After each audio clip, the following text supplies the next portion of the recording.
इनके प्राइवेट बैंकों के मत फंस जाना जाल में। अगर इनके जाल में फंस गए तो सारी उम्र नहीं निकलोगे। ये आपको एक बार अच्छी चाय कॉफी और आपको सर सर बोलते हैं, उसके बाद आपके साथ वो व्यवहार किया जाएगा। आप उम्र पर अपने बच्चों के कोई जवाब नहीं दे पाओगे। भाई साहब, मैं सुशील कुमार जोरड़ गाँव नथौर से हूँ और मैं एक अच्छा बिजनेसमैन रहा, अच्छा एथलीट रहा और हरियाणा पुलिस से मैं सम्मानित भी रहा। और मैंने आज तक मेरा कोई भी अकाउंट कभी एनपीए नहीं हुआ। मैंने जिसके साथ बैंक के साथ कभी लेन देन किया, मैंने कभी किसी के साथ 420 नहीं की।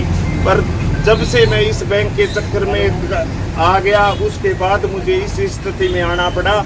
आज मेरी मनोस्थिति की दवाई मानसिक रूप से मुझे प्रताड़ित किया जा रहा है, बार बार प्रताड़ित किया जा रहा है। और एक बार नहीं, वादे पे वादा किया जाता है मेरे साथ। और मैं इतना बेवकूफ़ आदमी हूँ कि मैंने इनको हर तरीके से मैं इनको माफ़ करता गया। मैंने ये सोचा भी ये भी किसी माँ के बेटे हैं जो बेचारे नौकरी है, पर उन काली बेटों को नहीं पकड़ा जाता और मेमनों पर अत्याचार कर दिया। आज मैं मेरी आवाज़ उठाने के लिए पिछले 4 साल से मैंने इतना इनसे कष्ट झेला है जिसकी आप कल्पना भी नहीं कर सकते। ये मेरे पास जब से फिर मैंने ये सोचा, किसी ने मुझे बताया कि ये जब तक बेवकूफ़ ये डॉक्यूमेंट सेव नहीं रखेगा तेरी कोई आवाज़ नहीं सुनने वाला। और 2021 में मैंने यहाँ पे केसीसी बनवाई। मेरा आज तक कोई भी लोन बकाया नहीं है, कभी किसी का नहीं रहा। अब इन्होंने मेरा क्या हुआ, पहले 2021 में मेरा एक अकाउंट के ऊपर हरीश खन्ना के नाम से मेरा सिग्नेचर शो करता था। उसके बाद वो सिग्नेचर के बार बार मैंने इनको फ़ोन करता, बार बार मैं इनसे रिक्वेस्ट करता, ये कहते जी कर देंगे। फिर मैंने इसके बारे में ब्रांच जयपुर एक्सिस आती अपने मानसरोवर की ब्रांच से, वहाँ से उसने ब्रांच मैनेजर ने मुझे समझाया ऐसे कुछ नहीं होता।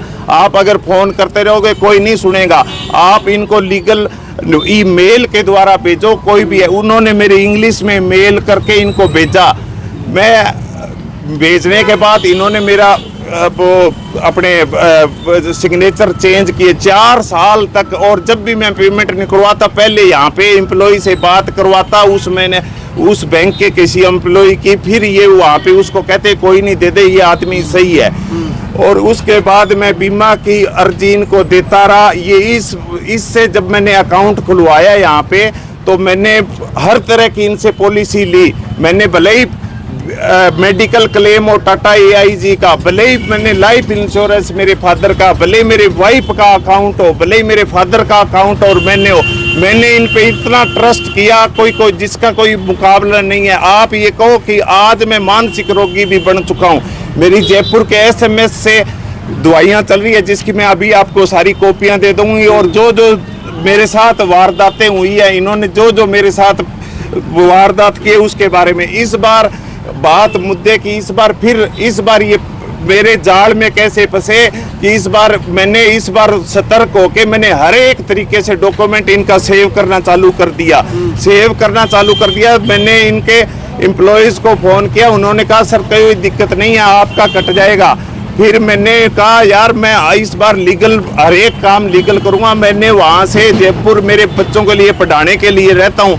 आज मेरी ये दस्ता कर दी कि मुझे एजुकेशन लोन भी लेना पड़ा बच्चों के मेरे पढ़ाने के लिए, और वो भी मैंने कभी एनपीए नहीं हुआ, उसके अंदर भी मैंने उसके पैसे भरे हैं। अभी बीमा क्लेम को लेकर के क्या? बीमा क्लेम को लेकर मैंने इनको यहाँ से ये सर मेरे पास कॉपी है उसकी, मैंने इनको कॉटन का भेज दिया भी मेरा कॉटन का काटो, और 11 या 12 तारीख 2024 को ये भेज दिया। उसके बाद इन्होंने क्या किया, राइस का काट दिया। फिर मैंने कहा यार आप राइस का क्यों काट दिया, मेरे राइस तो एक सोच भी कल्पना ही नहीं कर सकता। फिर उसके बाद इन्होंने मेरा प्रीमियम काटा 29,000 उसका कॉटन का प्रीमियम काटने के बाद फिर मैं जयपुर से आया, मेरी दवाई चल रही है वहाँ से। फिर मैं जयपुर से आके फिर मैंने इनसे डॉक्यूमेंट लिया और ये स्टेटमेंट ली, उसके अंदर मेरा प्रीमियम शो हो रहा था। ये कहते सर हमारी सेंट्रल टीम से बात हो रही है, अब हमारी वहाँ से बात हो रही है। मैंने कहा आपने मुझे है ना हर तरीके से प्रताड़ित किया, आपने मुझे हर हद तक पार कर दिया। उसकी जो चैट है इनकी, अब जो चैटें हुई है, अब इन्होंने जो इनके एम्प्लॉय जिनसे मैं डील कर रहा था वो कहते हम आपके हर सुख और दुख में आपके साथ खड़े हैं। मैंने कहा मैं मीडिया बुला कर ये सारी बात बोलूँगा। मेरे जैसे कितने बेचारे किसान होंगे जिनको कोई सिंपल फ़ोन रखता होगा, उसको ना मेल का पता ना ईमेल का पता, और उसको कितने मैसेज आते होंगे, उनको उनके साथ भी यही हुआ है। और मेरे जैसे बाकी किसान, मैं ये सोचा भी किसान की ज़िंदगी अच्छी हुई है, किसान अच्छा है। मैंने अपना व्यापार, ये देखो मेरी ऑडिट रिपोर्ट, मैं एक अच्छा बिजनेस। ये बताओ मुझे कि आपका बीमा क्लेम आया कि नहीं आया? मेरा सर प्रीमियम काट दिया गया और मेरा बीमा क्लेम नहीं आया। अच्छा, अब मैं बैंक से बात करी, अब इनका एम्प्लॉय बोल रहा है आपका प्रीमियम वापस दे देते हैं। मैंने कहा प्रीमियम वापस देने के आज मेरी क्या स्थिति है, आज मैं अगर कुछ भी कर लेता हूं तो इसके जिम्मेवार आप होगे। प्रीमियम अब कैसे वापस दे दोगे? प्रीमियम तो उस दिन ही दे देते, कब तक दोगे मेरे को प्रीमियम? ऐसे कर करके मेरी जो आज स्थिति है, मैं आप मेरे से कल्पना नहीं कर सकते। मेरी आज इन्होंने वो मुझे नंगा करके रख दिया। मेरी मैं सामाजिक बुराई समझ के और लोन उठाना एक हमारे समाज के अंदर बहुत बड़ी बुराई होती है। मैं सोचा इनका ये बात ना पता लगे, ये बात ना पता लगे, और इन्होंने मेरा उतना ही शोषण किया। इस बार फिर वो बोले ये एक मीठा जहर देते हैं, मेरी लिमिट को दोबारा बढ़ाया इन्होंने।